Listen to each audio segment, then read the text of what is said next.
Assalamualaikum warahmatullahi wabarakatuh.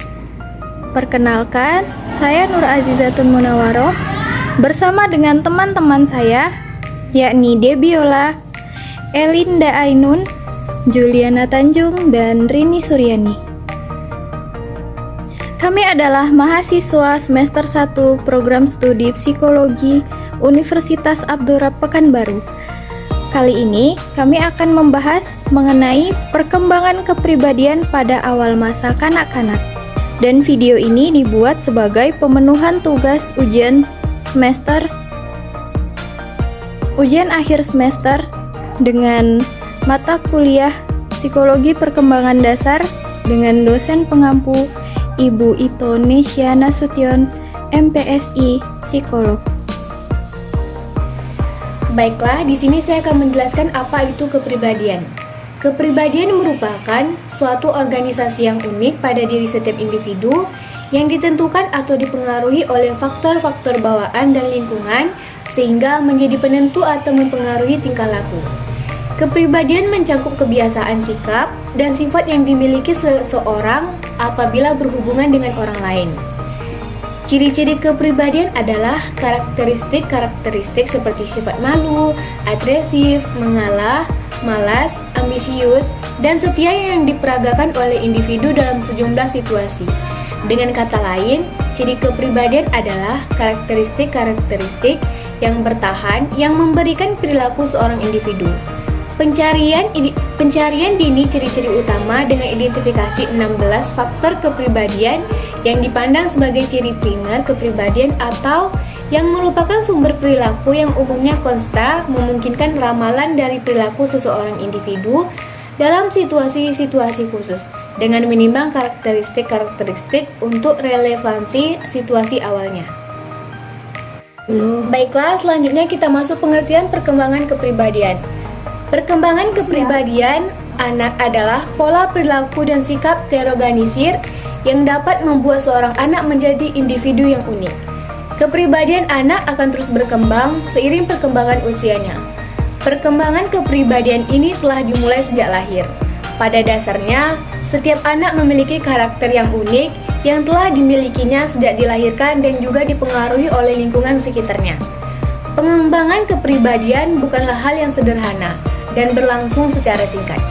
Diperlukan bimbingan dan tanggung jawab berkelanjutan dari orang-orang di sekitar anak, khususnya yang terlibat langsung dalam pengasuhan dan pendidikannya.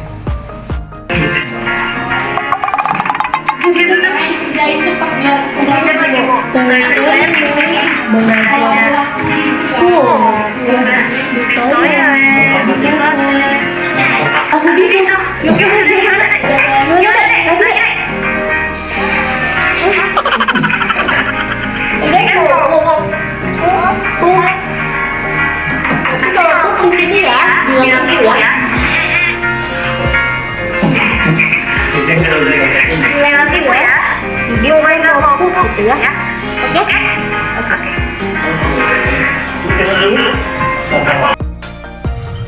Perkembangan psikososial. Yang pertama yaitu konflik psikososial otonomi versus Sam and Dog 18 bulan sampai 3 tahun. Peran penting lingkungan pengasuhan adalah membantu anak belajar mengendalikan salah satu fungsi tubuhnya melalui toilet training. Kemandirian anak harus diajarkan sejak dini, salah satunya masalah buang air besar dan kecil. Keterampilan toilet training harus diajarkan secara bertahap. Caranya yaitu yang pertama, anak belajar menahan popok sekali pakai agar tetap kering. Beri pengertian kepada anak untuk mempertahankan popok sekali pakai agar harus tetap kering. Kedua, berikan contoh penggunaan toilet. 3. Letakkan training potty untuk melatih anak menggunakan toilet di rumah. 4. Sabar dalam membimbing. Jangan marahi anak jika dia lupa atau saat mengompol, karena jika anak dimarahi justru membuatnya takut dan bisa trauma, sehingga dia mengalami kegagalan toilet training. 5. Ajarkan anak bahasa tubuh pada saat ingin buang air kecil dan buang air besar. 6. Harus konsisten, sabar, dan tekun agar anak dapat membiasakan disiplin, termasuk membiasakan anak untuk berhenti buang air besar dan air kecil di popok sekali pakai. 7. Beri penghargaan pada anak saat sudah mulai mandiri, biasanya dengan memuji, memeluk, ataupun memberi hadiah di saat dia sudah mulai bisa menggunakan toilet. Teman-teman, hari ini malam ini Kenja mau menyanyikan lagu Dua. Dua Mata Saya. Selamat.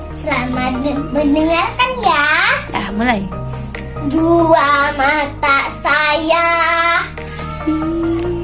hidung saya satu, dua kaki saya, pakai sepatu baru, dua tangan saya, dan kiri dan kanan, satu mulut saya, tidak berhenti makan. Makasih. Makasih teman-teman. Assalamualaikum. Ya teman-teman. Jumpa lagi. Jumpa lagi sama Kenja. Dua inisiatif versus Will 3-5 tahun. Anak perlu belajar mengatur kendali, power, atau lingkungan sekitarnya dengan cara kreatif melakukan aktivitas, menyelesaikan tugasnya, menghadapi tantangannya. Anak lebih sering menegaskan diri mereka sendiri melalui permainan, mengarahkan, dan interaksi sosial lainnya. Seperti contoh yang kami tayangkan tadi, di mana seorang anak yang berinisiatif menyanyikan sebuah lagu dari awal hingga akhir. Dari situ anak bisa belajar untuk bertanggung jawab untuk menyelesaikan sebuah lagunya.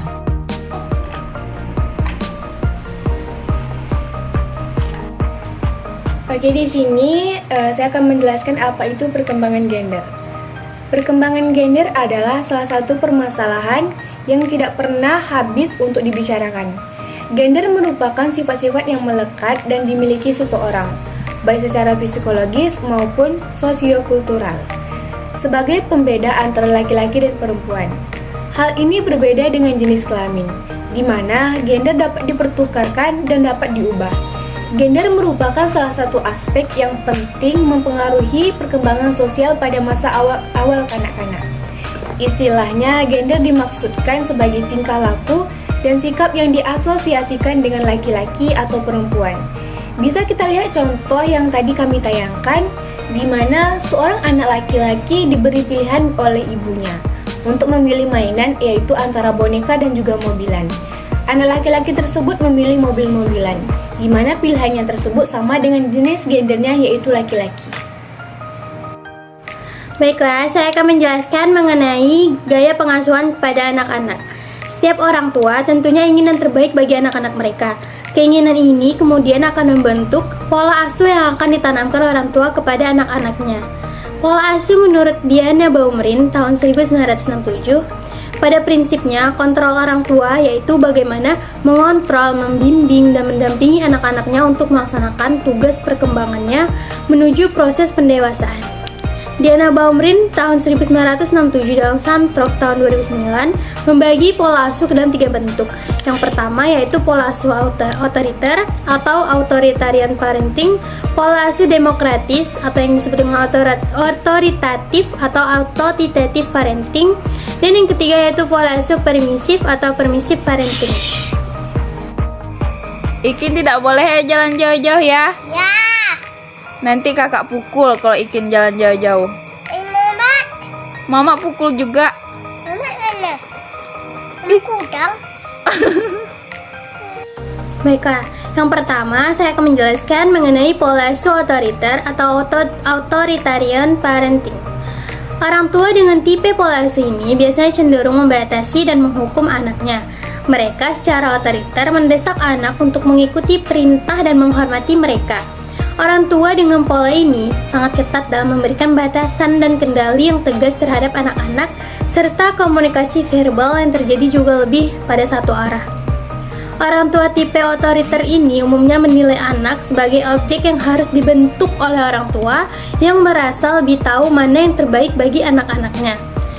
Anak yang dimaksud pada pola otoriter ini seringkali terlihat kurang bahagia, ketakutan dalam melakukan sesuatu karena takut salah, minder, dan memiliki kemampuan komunikasi yang lemah. Contohnya, orang tua dengan tipe pola asuh otoriter ini seperti yang telah kami tampilkan di dalam video kami, di mana Anak tersebut dilarang untuk pergi jalan jauh-jauh, namun dengan ancaman jika dia melanggar maka dia akan dipukul. Pada video tersebut, setelah kakaknya mengatakan jika adiknya melanggar perkataan kakaknya untuk tidak pergi jauh-jauh, wajah adiknya pasti terlihat seperti rasa takut kan? Hal ini mungkin akan membuat anak menuruti dan mematuhi orang tuanya karena takut. Namun, hal ini justru akan berdampak pada kepribadian anak tersebut. Seperti anak akan cenderung kurang bahagia, tidak percaya diri, takut dalam melakukan sesuatu karena penuhnya ancaman yang selalu diberikan oleh orang tuanya. Karena itu, kita perlu mendidik anak namun tidak menggunakan ancaman. Perlu, namun harus mengurangi ancaman tersebut, menggantinya dengan yang lebih baik.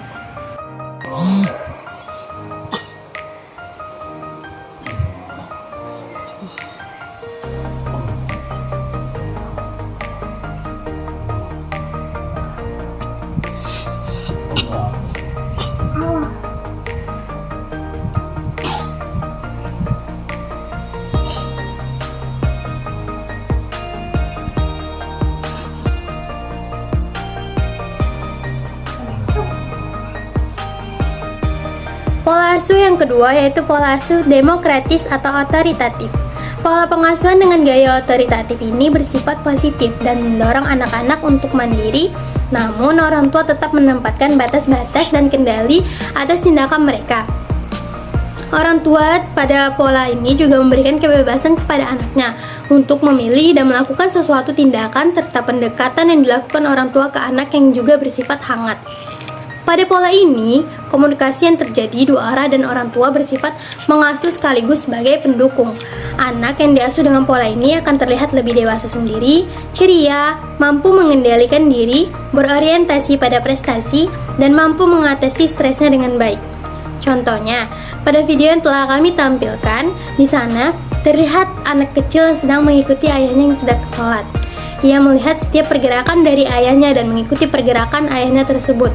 Selain itu, di balik layar ada orang tua atau ibu dari anak tersebut yang sedang memberikan arahan dan juga dukungan kepada anak agar dapat mengikuti apa yang dilakukan oleh ayah dari anak tersebut.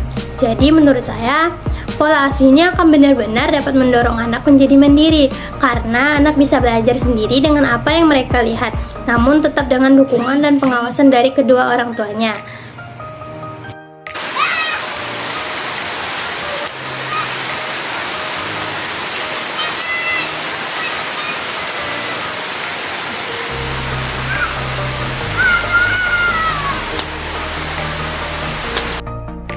Pola asuh yang ketiga yaitu pola asuh permisif atau permissive parenting. Orang tua dengan pengasuhan ini tidak pernah berperan dalam kehidupan anaknya. Anak diberi kebebasan melakukan apapun tanpa pengawasan dari orang tua. Orang tua cenderung tidak menegur atau memperingatkan.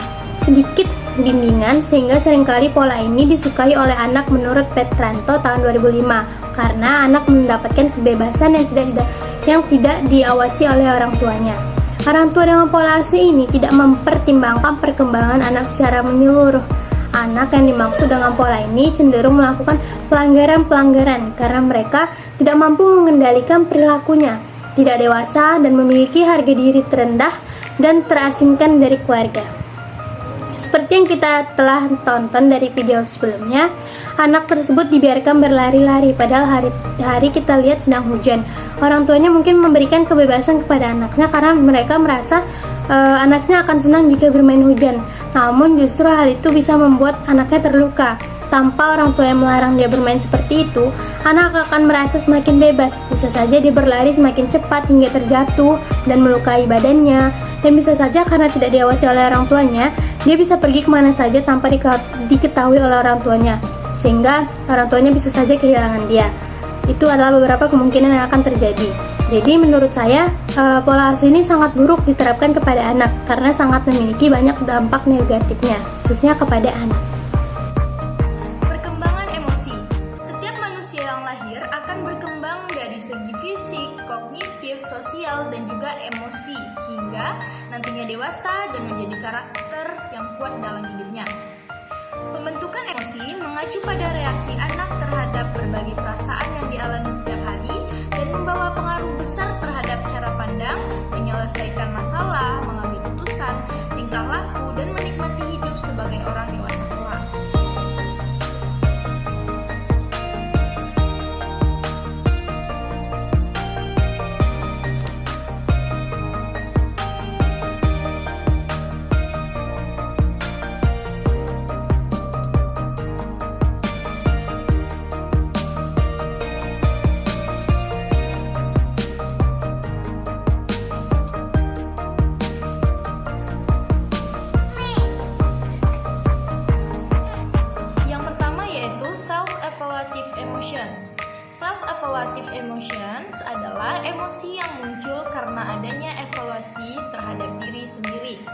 Dari video tersebut, kita melihat bahwa ada seorang anak kecil yang sedang bermain benda. Dia menghambur-hamburkan benda tanpa adanya rasa bersalah. Ketika dia menyadari di sekelilingnya sedang memperhatikan dia, anak tersebut merasa malu dan bersalah, dan kemudian dia menangis dan merasa bersalah. Ini adalah contoh dari self-evaluation emotion.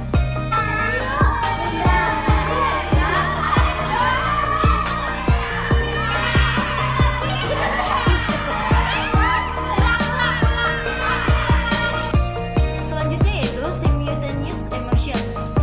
Simultaneous emotion adalah beberapa emosi muncul secara bersamaan pada saat waktu yang sama. Anak usia prasekolah sulit mengenali jika mereka bisa merasakan berbagai pengalaman emosi pada waktu yang bersamaan. Dari video tersebut, kita melihat bahwa anak tersebut emosi dan menangis ketika lilin dari kuenya ditiup oleh salah satu dari temannya.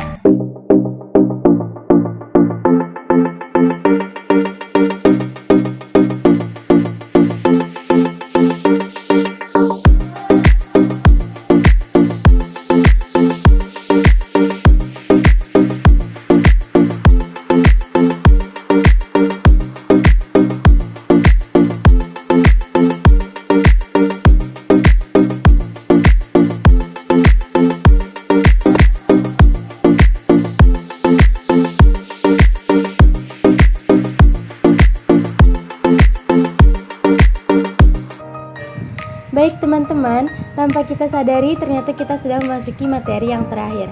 Harapan kami, semoga video pembelajaran yang telah kami buat ini bisa menuntaskan ujian akhir semester psikologi perkembangan dasar. Serta, semoga materi yang telah kami sampaikan dapat bermanfaat dan dapat diaplikasikan dalam kehidupan sehari-hari. Mohon maaf apabila ada kesalahan dan kehilafan.